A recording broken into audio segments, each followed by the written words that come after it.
Regardez-moi ce stalactite de malade. Ça a coulé du frigo, du chauffage en fait, de l'aération du chauffage. Ça a formé... Punaise. Et on roule et ça se détache pas pour vous dire à quel point c'est solide. Il y en a même ici, à la salle de bain. Et voilà. Finesse. Bon, nouveau problème, je n'arrive pas à ouvrir ça. Il y a les bonbonnes de gaz parce que ça a congelé et je n'ai pas de spray. Du coup, je vais essayer avec ça, mais c'est pas du spray dégivrant, donc je sais pas trop.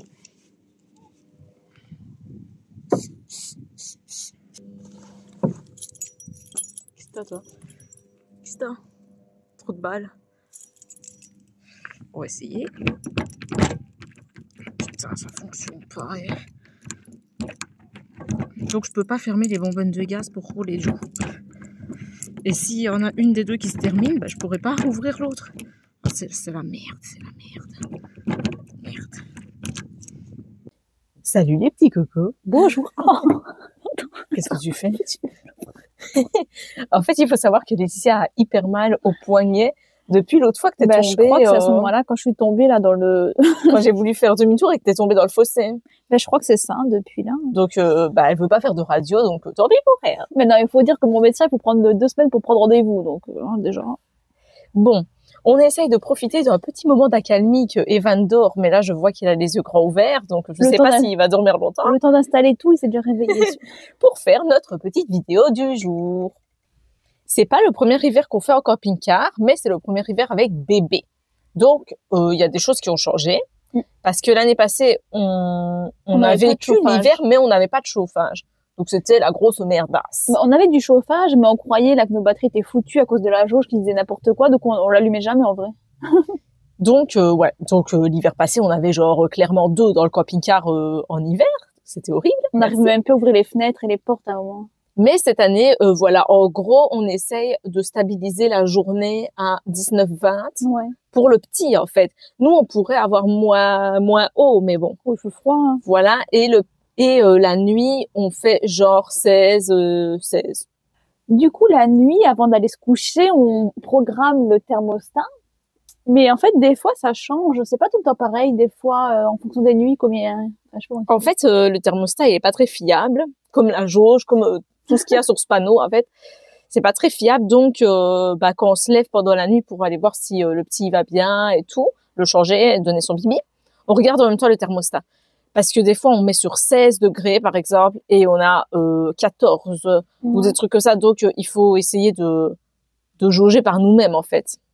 Du coup, vu que c'est notre premier hiver en camping-car, on use bladé de gaz. Et ça, on s'en était jamais rendu compte l'hiver passé et tout, vu qu'on n'utilisait pas le chauffage. Ouais, c'est vrai. Mais ça part bladé vite. Hein. En plus, nous, entre guillemets, on n'allume pas le frigo, là. Donc, on a juste vraiment pour faire à manger le chauffage, mais ça consomme énormément. Ouais, donc on va dire que sur une semaine... Enfin, on fait environ une semaine avec les bonbonnes, en ce moment. C'est genre 45 € la bonbonne. Donc voilà. En fait, ça dépend vraiment s'il fait très froid dehors ou juste froid. Bon voilà, là il fait style -3 dehors. Mais la semaine dernière, qui faisait un peu moins frais, ça allait encore. On a quand même tenu au moins 1 semaine et demie, je crois 2 semaines avec la bonbonne. Ça dépend. Ça dépend. En fait, le chauffage, il chauffe en non-stop, en gros. Ouais. Il s'arrête jamais. Quand vraiment nous quand on part se promener même 2 heures, 3 heures ou quoi, on éteint parce que on se voit mal le laisser allumer et partir, quoi. Après, on pense de plus en plus passer au GPL, mais bon, c'est pas d'actualité pour l'instant. Donc, voilà. Mais en plus, quand, par exemple, il y a marqué 20 degrés ou quoi, 21, des fois, on se dit, mais il fait froid, on regarde, il fait 20, on se dit, mais c'est bizarre quand même, c'est pas du tout le même ressenti En fait, le ressenti, parce que dans le camping-car, il y a quand même des courants d'air, un peu du vent et tout ça. Nous, ce qui nous inquiète beaucoup, c'est pas pour nous, c'est vraiment pour le petit. On a peur que le petit, il ait froid. Bon, après, on n'a jamais vu qu'il avait l'air d'avoir froid. Même il est toujours hyper bien il est chaud et tout. Hein. Il a toujours son body, son habit. Et il a toujours là, il est sur le canapé, il a sa petite couverture en plus. Bon, voilà. Et là, il est censé faire normalement 19. Donc, je pense que ça va en vrai. Si vous nous suivez depuis un moment, vous avez vu qu'on avait acheté un Clerval. C'est de la une protection extérieure pour le pare-brise, pour pas avoir de condensation et tout. Tout est trempé tout le temps. Il y a plein d'axes de condensation. Elle milite encore pour le mettre tous les jours à s'emmerder. Moi, je dis, ça sert à rien de le mettre, ça change rien. Je me dis qu'on a payé genre 200-300 euros pour ça. Et ça me saoule de pas le mettre, en fait. Je trouve que c'est encore plus chiant qu'autre chose. Parce que comme moi, je dis, depuis ça n'a rien à voir, mais je dis, vaut mieux l'enlever que si un jour on doit démarrer vite et partir, on l'a dans l'os. On peut pas partir. En plus, ça sert à rien. Donc. Et en plus, on parle de plus en plus de ça pour l'instant. Ouais. Moi, je sais pas, ça me fait peur. Et cette nuit, j'ai fait un cauchemar où on devait vite démarrer parce qu'il y a quelqu'un qui nous traquait. Et on devait vite démarrer et partir. Tu devais te dire, attendez. Et on ne pouvait pas le faire parce que la protection se met de l'extérieur. Donc, je vais pas sortir, l'enlever pour pouvoir repartir. Tu leur dis, attendez 5 minutes, ne me zigouillez pas tout de suite. Alors, en fait, quand c'est l'été et tout ça, on se branche pas souvent. Même pas une fois par mois et encore. Ouais, même pas. Mais par contre, là, l'hiver, on se branche genre une fois par semaine peut-être. Parce que les batteries se vident hyper vite. Bah déjà, il y a pas de soleil, donc les panneaux solaires, ça charge pas du tout. En plus, là, on roule quasi pas en ce moment. On roule pas. Et en fait, l'électricité, c'est pas qu'on est des grosses consommatrices du tout. C'est juste que le chauffage, en fait, à force de tourner en continu et comme il y a des petites hélices à l'intérieur, des petits ventilateurs, et c'est ça qui use toute la batterie. En vrai, on utilise tout sur la batterie externe, on charge l'ordi, le téléphone sur la batterie externe. Il y a juste vraiment sur la batterie du véhicule, c'est juste la lumière et le chauffage, quoi. Donc, en gros, on use de l'argent pour les bonbonnes de gaz, on use de l'argent pour se brancher. En plus, ce qui est chiant, c'est par rapport au petit chauffage électrique, vas-y. Ce qui est chiant, c'est quand on va pour se brancher, souvent, ils font ça, bon, je sais pas si c'est tous comme ça, mais en fait, il y a une limite qu'on peut, comment dire, et on peut pas, il y a un quota d'électricité qu'on peut avoir, par exemple, l'autre fois, on s'était branché, et on s'est dit, pour la nuit, justement, on va mettre le chauffage électrique, là, le petit qu'on avait acheté chez Action. On a mis les deux en même temps. Et on s'est dit, voilà, comme ça, on aura bien chaud et tout. Et en fait, on a remarqué qu'on chargeait de moins en moins vite, genre jusqu'à 90%, ça allait, mais après, ça commençait à plus avancer du tout. Et en fait, on a vu que ça a délivré beaucoup moins de volts. Et on a vu après dans les commentaires et tout qu'il y en a plein qui disent que en fait les chauffages électriques, il y en a beaucoup même qui les interdisent sur les trucs comme ça ou qui les laissent, mais bon du coup ça charge plus vraiment quoi. Oui, parce que nous à chaque fois qu'on va dans un truc où il est écrit chauffage électrique interdit, à chaque fois on se dit c'est bon, on s'en fout, genre on le met. mais en réalité tu charges beaucoup moins ou quasi pas quoi. Ça use aussi la batterie parce que on allume les lumières beaucoup plus tôt. Vu que c'est l'hiver, que à partir de 16h, 17h max, il fait quasi noir. Ouais, c'est vrai. Et on va pas allumer des bougies partout, donc. Et vu qu'il fait froid aussi, on sort beaucoup moins, donc forcément on est plus à regarder l'ordi, le téléphone, donc il y a tout qui se décharge plus vite en vrai. Mais franchement, pendant l'hiver, en fait ça dépend des gens. Nous, on est deux filles hyper frisquettes, genre. On met pas un pied dehors, c'est hyper rare qu'on sorte. C'est vraiment si on doit aller faire les courses ou vraiment aller faire ça ou ça. Mais on déteste aller dehors, on a trop froid. Non, regarde là, il fait 20, apparemment, on a le plaid couette. On a super froid. On a le pull, le débardeur. Toi, je suis sûre que ton collant, ah oui, j'ai un legging en dessous de mon jean. Depuis octobre, elle fait ça. Mais c'est un ressenti de ouf. Parce que je suis sûre que quelqu'un serait là, peut-être qu'il aurait bon, tu vois. Mais moi, non, pas du tout. Mes mains, elles sont glacées, genre, en fait, j'ai toujours froid, en fait. En camping-car, tu t'habitues vite aux extrêmes. Genre, quand il fait super chaud, tu t'habitues vite. Et après, passer au froid comme ça et tout, c'est... Ouais. Mais en vrai, comme on redit encore une fois, il fait 19-20 à l'intérieur en journée. Froid, c'est pas froid. C'est juste que comme on fait rien, on va pas faire des trucs à l'extérieur et tout parce qu'on a peur d'avoir froid. On reste ici sans bouger, du coup, on a froid. Mais c'est aussi ce qu'on a eu l'habitude en maison. Quoi que c'est plus chauffé en maison quand même, je veux dire. Ouais. Que ce soit chez tes parents ou chez les miens, c'était beaucoup plus chauffé. Ouais. Même si c'est la même température, plus ou moins, ça se trouve 20 degrés, mais c'est pas le même ressenti. En hiver, il y a beaucoup moins d'endroits pour faire les services. Déjà, l'eau, des fois, il la coupe quand c'est gelé, quand il gèle. Et même les campings et tout, souvent, c'est fermé les périodes hivernales. Donc, c'est vraiment les aires de camping-car et il faut voir si tout marche. Parce que des fois, on veut y aller. Heureusement, on regarde dans les commentaires que quelques jours avant, ça marchait plus, l'électricité ou ci ou ça. Donc, c'est un peu chiant d'aller à un endroit. Des fois, c'est une demi-heure de route pour se brancher et que ça marche pas, quoi.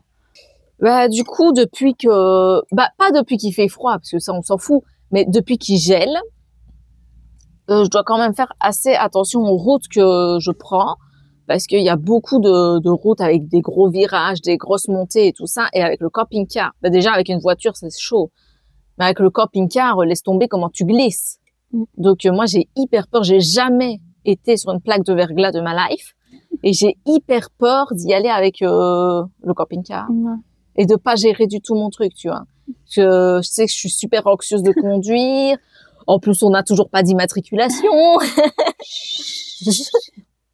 Donc voilà, ça commence à être chaud pour nos cocos. Hein. Moi, j'ai de plus en plus de douleurs aussi quand c'est l'hiver parce que évidemment, on bouge pas. J'arrête pas de me crisper parce que j'ai froid. Du coup, ça tétanise mes muscles et du coup, mes muscles, voilà, tout mon système nerveux est touché. J'ai mal partout. Donc voilà. Et franchement, j'essaie de trouver des points positifs à l'hiver en camping-car. Je n'en trouve pas beaucoup. J'en trouve même pas un. Aussi, quand c'est l'hiver en camping-car, ce qui est chiant, c'est le linge, les lessives et tout, parce que avant, en été, on le faisait tout le temps à la main et sécher dehors, quoi. Mais là, déjà, si on le fait sécher dehors, il va geler, il va être tout dur. Et même, ça séchera jamais, ça va plus et tout. Donc, faut faire tout le temps aller au lavomatique, ça coûte une blinde, en plus, au moins 15-20 balles par machine. Plutôt 20 que 15. Ouais, toutes les semaines. On fait cher les machines, hein. Du coup, le budget, on va le calculer ensemble, les petits cocos. Alors. Bon, déjà, le gaz. On va faire là, présentement. On met une bonbonne par semaine. Au tout début qu'on est parti en camping-car, on s'était fixé comme budget 500 € par mois. Ça, c'était au début, quand nous étions innocentes et complètement connes et qui n'avaient pas le petit. Oui, que ça a augmenté aussi. Donc, et avant que ça augmente et tout. Donc, le gaz, et quand on est parti en camping-car il y a 2 ans, les bonbonnes de gaz, elles étaient à 30 €. Maintenant, elles sont à 45. C'est les mêmes bonbonnes. Hein. Donc, voilà. Donc, les bonbonnes de gaz, on en use une par semaine. On va dire 40 €. C'est plus 45. Hein. Bon, 45. 45 € par semaine. Les courses. Ça, hier, j'étais choquée. Vous savez qu'au début, ça n'a rien à voir avec le fait que c'est l'hiver, par contre. Mais au début, qu'on était en camping-car, on usait, mais vraiment, 25 € de courses par semaine. 25-35. 25-30. Ouais. De courses par semaine, les cocos. Mais vous imaginez, c'était pas grand-chose. Hier, on en a eu, et il y a du lait en poudre dedans, il y a des langes, il y a plein de trucs. Hein. Pour 125 € pour la semaine. Genre, c'était plus que ce qu'on usait sur le mois avant. Mais il y a plein de trucs qu'on achète, les mêmes choses qu'avant on achète, hein, mais à part le lait, mais les légumes c'est les mêmes, tout c'est les mêmes, mais ça a plein d'augmenté. Donc les courses, je vais mettre genre 100 € par semaine. Parce que ça dépend si on achète beaucoup de lait en poudre, peu. Ouais, les langes, c'est pas toutes les semaines non plus. Le diesel, les cocos, franchement, c'est pas du tout facile Enfin, ça dépend vraiment comment on roule. Ouais, genre là, on fait rien, tu vois. Pour l'instant, on n'use même pas 50 € de diesel par mois. Ouais. Parce qu'on fait rien du tout. Mais en temps normal, quand on voyage, on use environ 200 € de diesel par mois. Non, mais là, encore, ça dépend. Parce que quand on va dans l'Italie, on va rouler beaucoup plus que ce qu'on roule à l'habitude. Oui, certes. Mais en temps la moyenne, généralement, c'est 200 € par mois. Les assurances et tout ça. Moi et le petit, c'est genre une vingtaine d'euros. C'est 30 €. Toi et le petit. Ça a baissé maintenant. C'était 38 et maintenant c'est 30. Ah, 30 € moi et le petit. Donc alors. 30 €. Et toi? Moi, c'est genre 15 €, je crois, pour moi. Et l'assurance du véhicule, c'est... Ah, mais l'assurance du véhicule, j'ai payé pour l'année, d'un coup. Et c'était combien? C'était genre 70 € par mois. Ah, ok. Mais bon, ça, c'est déjà payé, mais bon, voilà. 70 € par mois. Le téléphone? Le téléphone, c'est 16 €. Il y a quoi d'autre qu'on paye? Le doc et tout, ça, il n'y a pas besoin de les compter dedans, parce que je veux dire, on est remboursé, et puis c'est pas régulier qu'on va au docteur. Il y a quoi d'autre? Les sorties et tout. Enfin, bref, ouais, pour l'instant, on fait aucune sortie, les gars, donc, enfin, voilà. Pour se brancher. Pour se brancher, ah ouais, ça c'est la merde. C'est au moins entre 15 et 20 €, on va dire. On va dire 17 €. Allez, 17 € Fois 4, alors. Ouais. Alors, j'ai aucune idée de c'est quoi notre budget, hein, les copains. On est au moins à 700 balles, à mon avis. Je vais essayer de deviner. Vas-y, essaye de deviner, le temps que je calcule. Arrête. Quoi? Faut pas monter. Oh là là. T'as une tête compliquée. Allez, 700.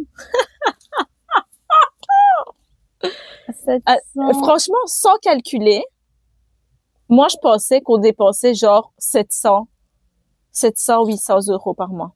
Plus? 730. 1300. Quoi? Je te le jure que c'est vrai. Qu'est-ce que tu racontes? Mais tu t'es trompée, hein, tu me racontes. Bah non, je ne suis pas trompée, hein, j'ai calculé.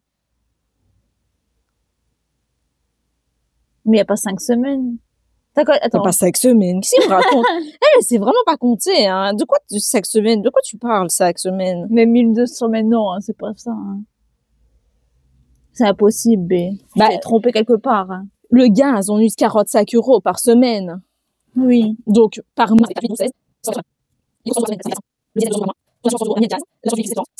bah allô? Tu passes de 979 à 1280. Je comprends pas. Raconte des conneries encore. T'es quelque chose de faux.